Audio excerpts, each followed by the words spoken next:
All right, our second speaker today, Tim Hentschel, is going to tell us a little bit about how to think around entrepreneurial ventures. He is the CEO and founder of hotelplannerandmeetings.com, and he's also going to begin by introducing himself by letting us know what's on his mind, what's his big thought for the moment. Hello. This is working. Hello. Hello. All right, great. Perfect. So, it's great to be here today, and unlike the last speaker, I'm going to need pictures to make my presentation. I'm going to need some numbers. So what motivates me is 14 years ago, I started a company that's now doing $7 billion, on its way to $30 billion by 2020 of ERFP. So we power most of the OTAs for group travel, and those numbers sound big. One of the mothers from my kid's school asked me, did you ever think you would get to this place? And I have to say honestly, no, but it's all relative to what's happening in the digital world.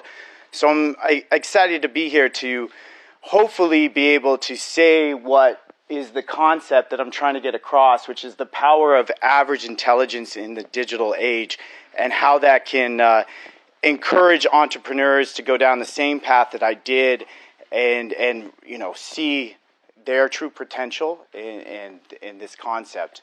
And this concept is not new. As you see, there's a picture of Socrates there.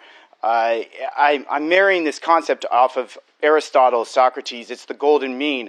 So when I say that the power of average intelligence, I don't mean the average intelligence that likes an action movie, because if you do like action movies, I applaud you. But if you ever watch one with the subtitles, you'll notice that the majority of the dialogue is actually grunting.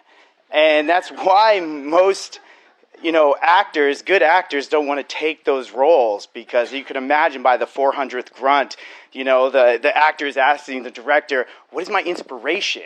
And he's like, well, you're getting hit, so you're going to have to grunt. And then he's like, well, okay, what's my next? Well, you're going to hit somebody, so you're going to have to even grunt even harder.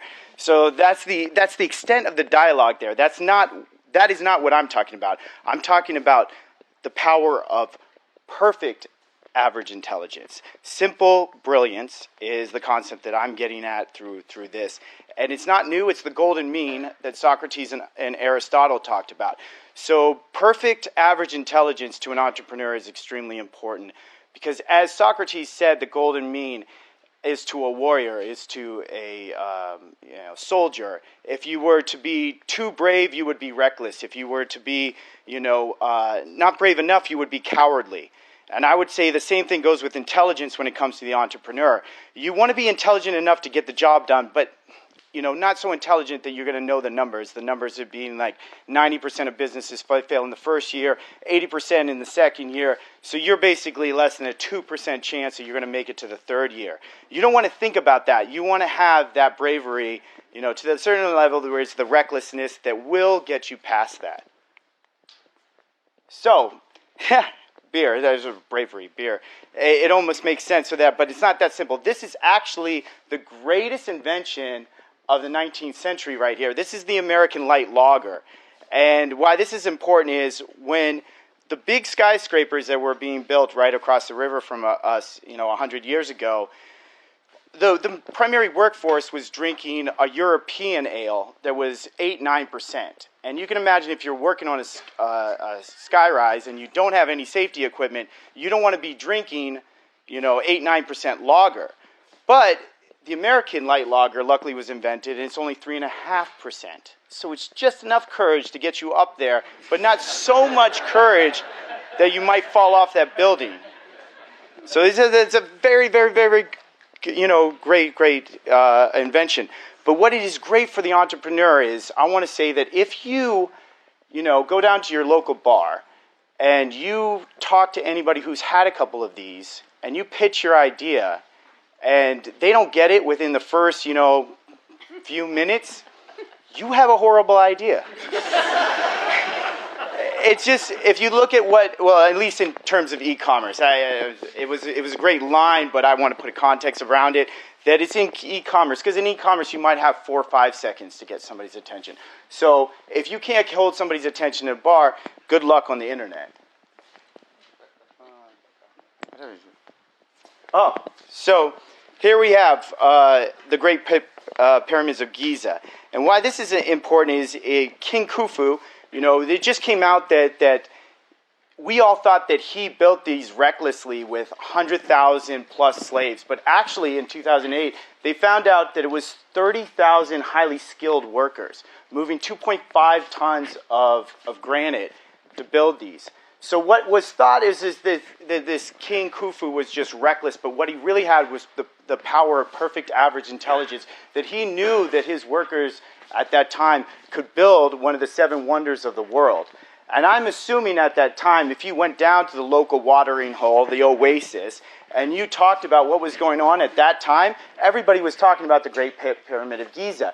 That way he could get people recruited for something that was obviously very reckless, to be going out there in the desert heat and pushing around 2.5 tons of granite was going to cost people's lives. But at that time it was so amazing that people were willing to do it. And once we know that, when we found that out in 2008, it changes the entire narrative. So now we're moving past that. We're moving to the Greek times. And what do we know about the Greeks and the city-states? That these warring city-states, were at constant war. And they were great thinkers back then, though. Some perfectly average, intelligent person said, instead of throwing a spear at another human being, let's just throw the spear and see who throws it further. And therefore we can have competition without killing. And then we have the Olympics, and the Olympics is around even today. So I would say that's an example of the power of perfect average intelligence. Then you got the Romans and the Colosseum. So the Colosseum of the day, beautiful architectural, phenomenon. The Romans were really smart. You had sport. Let's add blood sport. Now you got people killing each other in the Colosseum. It was amazing. Everybody at the local bar was talking about, we got to go down to the Colosseum and see what's going on there. There was 9 million people living at Rome at that time, and that thing only held 40,000 people. So what did they have to invent? They had to invent the ticket. And the ticket is an amazing invention that we still use even to today. And that's perfect average intelligence. So now we're moving on, as I'm going through, obviously, this is historical, chronological, not exact, obviously, because some of you know that the Colosseum was built in 71 AD. But then there was the birth of Christ. And coming down to the holidays, it's applicable. And I want to say that we were moving from polytheism to monotheism, and historians have debated that forever, why that transition happened. And I'm saying to say that it is, again, the power of perfect average intelligence, that when you're in the bar and you were to tell everybody about Zeus and Poseidon and everything else, but then somebody came in and said, you know what, there's one true God, that's a much easier pitch, and that just caught on. So that's, again, the power of perfect average intelligence, and historians have seriously debated that for hundreds of years and why we moved away from that, but I just solved that for them. Now you got Best Western Hilton, and being as a hotelier as I am, these stories are interesting because in business, Byron Hilton, in the 1950s, he was the son of Conrad Hilton, and Conrad did a great job buying some of the classic hotels that we know, iconic hotels. But his son actually did an amazing thing, because when the business person was beginning to travel internationally, his idea when he founded Hilton International was, when you get off the plane, you're an American business person. As we know as Americans, we don't speak a lot of other languages, but we need to get to where we need to go. So we could just say, take me to the Hilton, to whatever cab was sitting outside the airport. And as soon as we got to the Hilton, they would have everything we needed to facilitate our international business transactions. So Best Western was doing a similar model at the same time, but a different thing. As we expanded west through the freeway systems, Best Western set up a co-op, and it's still a co-op to today, the largest hotel chain in terms of the number of hotels in different cities, was set up as far as a tank of gas would take you. So where you were driving, and you're a business person, going from city to sell your wares, if the tank of gas only got you 200 miles, there would be a Best Western there when you ran out of gas. So Google, now I'm in the digital age. As you say, we're in modern times. This is amazing. I did that pretty fast, right? So now we're in Google, and what I think is amazing about Google is everybody thinks Google is the smartest guys in the room because of their PhD engineers. I would say they're the smartest guys in the room because of their power of perfect average intelligence. And that's because they'll do $60 billion a year in revenues, but you guys have never paid them a dime. They specialize in free. You get free search, you get free maps, you get free email, you get free videos. Everything you want is free. Free is not that original, but it's brilliant, right? So you all go to Google and they've managed to make $60 billion and growing a year in revenue, and yet nobody's ever paid them a dime.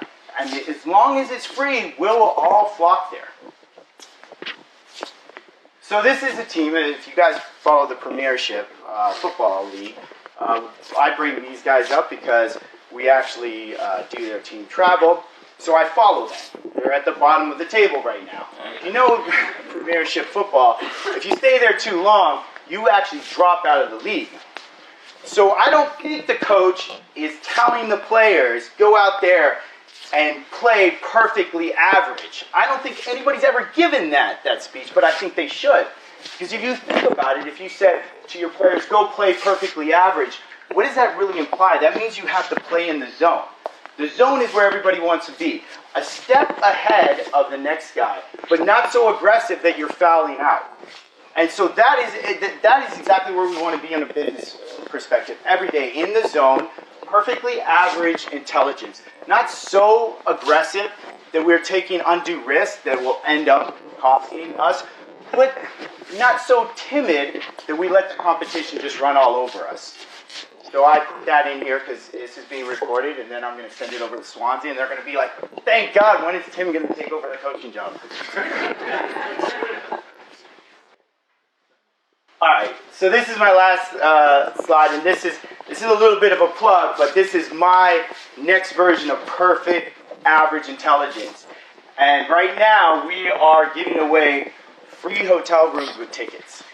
And I think this is, my, next iteration of the power of the digital age. Who doesn't want to go to an event and get a free hotel room?